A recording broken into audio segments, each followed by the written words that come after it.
Hi, I'm Paula Lentz from the University of Wisconsin-Eau Claire and co-author of Business Communication, a Problem-Solving Approach. If you've watched our video, Visual Rhetoric, What is it and why is it important to business communication, you likely know three things. 1. Visual rhetoric is a key component of the problem-solving approach to business communication because document design impacts the clarity of a message and the communicator's professional image. 2. Students need to learn the principles of visual rhetoric to be effective business communicators. For example, one study found that the use of color in business documents can increase comprehension by 78% and learning retention by 73%.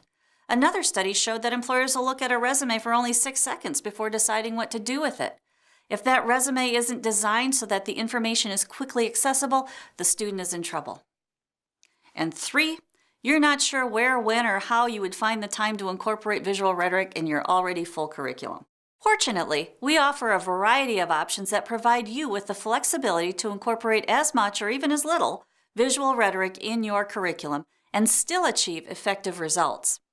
The good news is that you are already teaching visual rhetoric every time you talk to students about the importance of document design regarding short paragraphs, headings, lists, and text formatting. You're even talking about it whenever you point out the features of a business genre.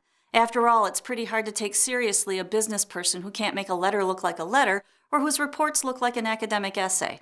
So perhaps if this is what you're already doing, all you need to do is emphasize to students that these visual elements are essential to the clarity of the message and their professional credibility, and add a line on visual appeal to your grading rubric for an assignment such as your routine or negative news message. But maybe you want to change things up a bit. Maybe add a persuasive message or sales message assignment that requires photos and color. Or how about a brochure assignment where using an effective layout, visuals, fonts, and colors presents a good challenge for your students? Or maybe you have a class of advanced writers who would be excited about creating a web page.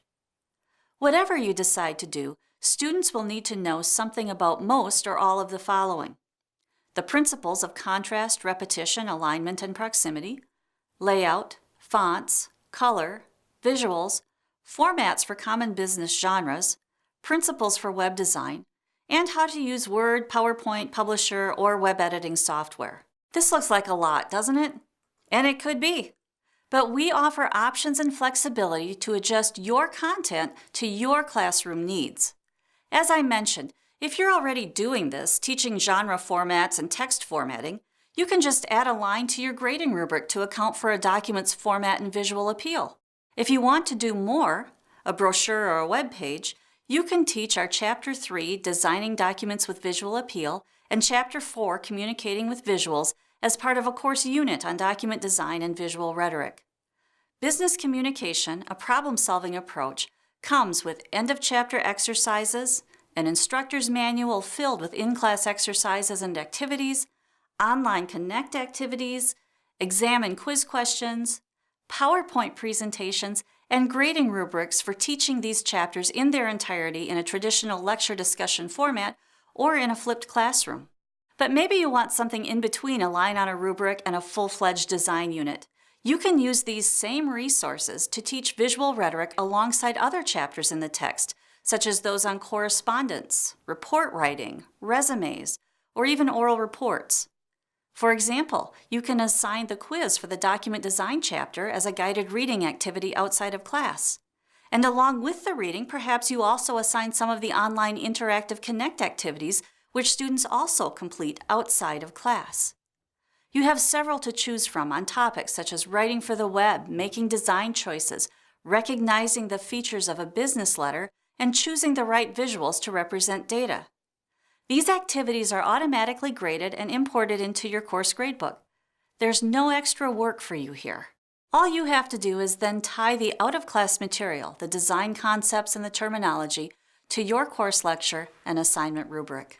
We know your course is packed with content, and we're right there with you in the continual effort to find room in our courses for all of the important information students need, and visual communication is indeed important. This is why we are especially excited to be able to present these chapters. We designed this product with all of you in mind to provide you with the very flexibility we have been looking for teaching our own students. They are the chapters we want to teach from, and we really hope you do too. To learn more, visit our website via the link shown on your screen.